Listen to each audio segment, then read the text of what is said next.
আসসালামু আলাইকুম, সবাইকে স্বাগত জানাই ফিশিং ট্রেডিশনের টাঙ্গন চ্যানেলের পক্ষ থেকে। আমরা আছি ঠাকুরগাঁওয়ের টাঙ্গন ব্যারেজ সুইচ গেট এলাকায়। বর্তমানে বর্ষা মৌসুম চলছে এবং এখানকার বাঁধ আটকানোর ফলে আমাদের চারপাশের যে নদী নালা খালবিল আছে উজানের দিকের, সবগুলো প্রায় কানায় কানায় পানিতে ভর্তি হয়ে গেছে এবং এসব নদী নালা খালবিলে প্রচুর পরিমাণে দেশি এবং বিদেশি মাছ এই সময় পাওয়া যায়। আমরা সেই চিত্রই আপনাদের সামনে তুলে ধরি পর্যায়ক্রমে। আজকেও আমরা নতুন একটা জায়গায় এসেছি। এই যে বিলটা দেখতে পাচ্ছেন এটাকে বলা হয় রসিয়া বিল, যেটা টাঙ্গন ব্যারেজ সুইচ গেট এলাকারই একটা অংশ এবং এটা টাঙ্গন ব্যারেজ সুইচ গেট থেকে পশ্চিম দিকে অবস্থিত ঠাকুরগাঁও জেলায়।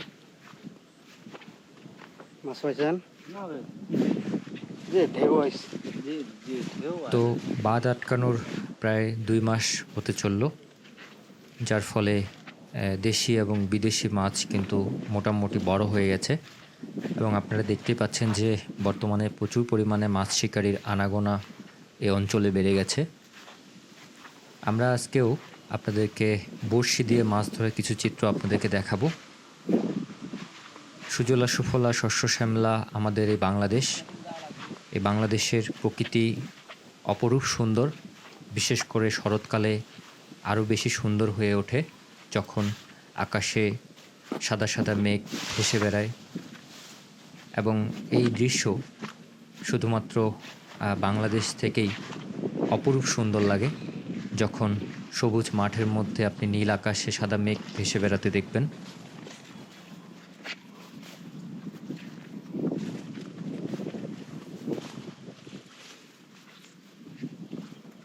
কি দিলেন ফিট দিলাম কেডা মাছ পান নাই না কেবল আসলেন? এই ফালাইতেছি এখন তো ফালাই কি দিয়ে বানিয়েছিলেন একটু? পিঁপড়ার ডিম, মধু, ঘি, রুটি না কেক? রুটি। রুটি। তো অনেকেই আসলে চলে এসেছে এখানে মাছ ধরতে। আমরা আরও একটু সামনে যাব।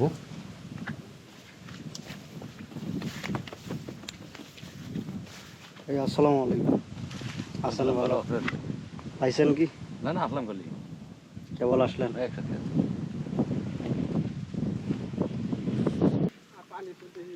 এখানে অনেক মাছ শিকারী এসেছে এবং অনেকেই এখনও আসছে এবং প্রত্যেকেই তাদের জায়গা নির্বাচন করে বসে গেছে। প্রথমে তারা তাদের যে জায়গায় মাছ ধরছে সেসব জায়গায় চার দিচ্ছে এবং চার হিসেবে তারা সাধারণত মাছের যে ফিড আছে সেগুলো দিয়ে থাকে। সেই সাথে বিভিন্ন ধরনের অনেকের নিজস্ব বানানো চার থাকে, সেগুলো দেয় যেন মাছ আকৃষ্ট হয় তাদের যে জায়গাগুলো আছে সেখানে।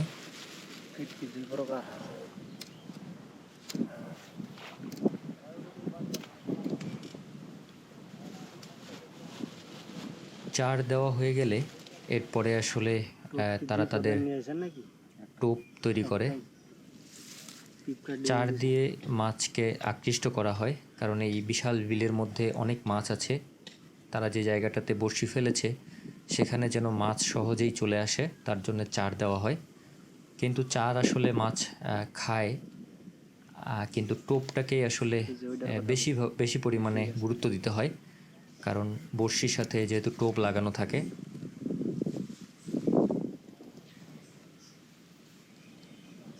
এরপরে আসলে আসল ধৈর্যের খেলা, কারণ এখন বড়শি ফেলে অপেক্ষা করতে হবে আপনাকে মাছ ধরার জন্যে। এই একটা জায়গাতেই মাছ শিকারীরা তাদের ধৈর্যের যে পরীক্ষা সেটা দিয়ে থাকে। দেখেন এই ভাইয়ের কিন্তু মাছ লেগে গেছে বড়শিতে, এখন সে মাছটাকে তোলার চেষ্টা করছেন।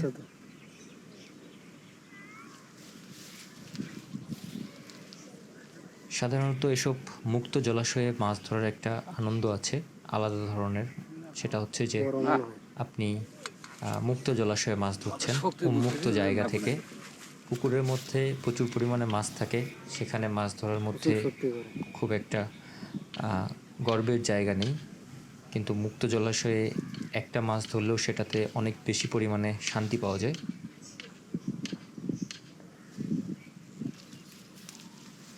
এখনও কিন্তু মাছটা উঠছে না। মাছের সাইজ এখনও খুব একটা বেশি বড় হওয়ার কথা না, কারণ যেহেতু মাস 2-1 হয়েছে। পানির উপরে বললাম না, হ্যাঁ পানির উপরে বললাম না।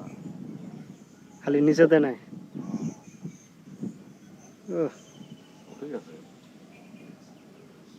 ওই যে চেষ্টা করছেন মাছটাকে তোলার, মির্কা এবং দেখেন জায়গা। একটা মাছ কিন্তু ধরা হয়ে গেছে।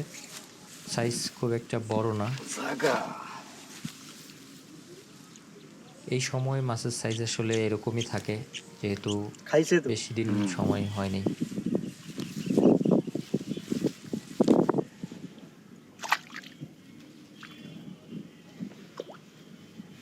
আশেপাশে যারা আছে তারা সবাই এরকম একটা দুটা করে পাচ্ছে।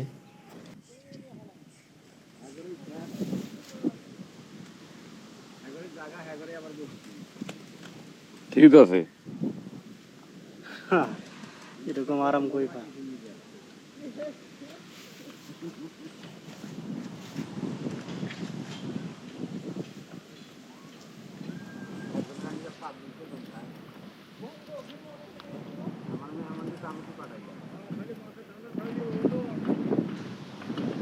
আবারও বড়শি ফেলা হলো, দেখা যাক মাছ পাওয়া যায় কিনা।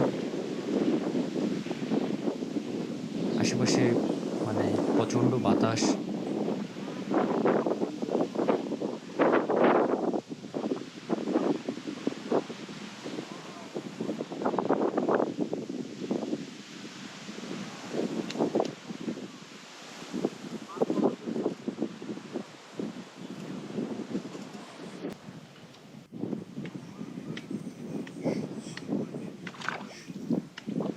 আরও একটা মাছ হিট করছে।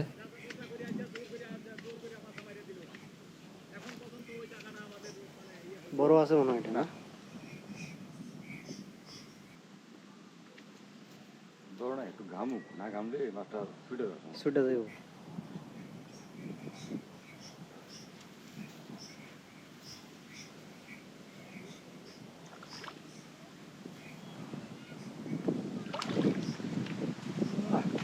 এটা একটা রুই মাছ, সাইজ মোটামুটি, খুব একটা বড় না।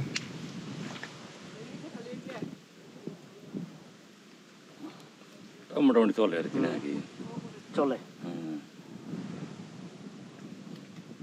এই মাছগুলো কিছুদিন পরে আরও বড় হতো, কিন্তু মানুষজনের ধৈর্য আসলে একটু কম, বিশেষ করে শিকারী যারা আছে, যারা মাছ শিকারে অভ্যস্ত, তারা সবাই শুরু করে দিয়েছে মাছ ধরা।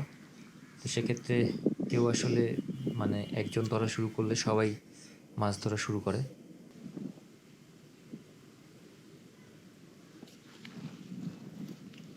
আমরা আরও একটা নতুন জায়গায় এসেছি, পাশেই। দেখেন এই মাছের সাইজও কিন্তু খুব একটা বড় না, এটা যেহেতু একটা বাটা মাছ। বাটা মাছ ধরেন, কঠিন শক্তি করে।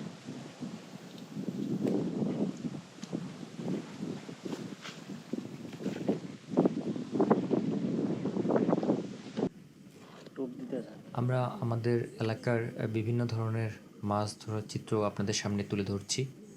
তারই ধারাবাহিকতায় আজকের পর্বটিও ছিল।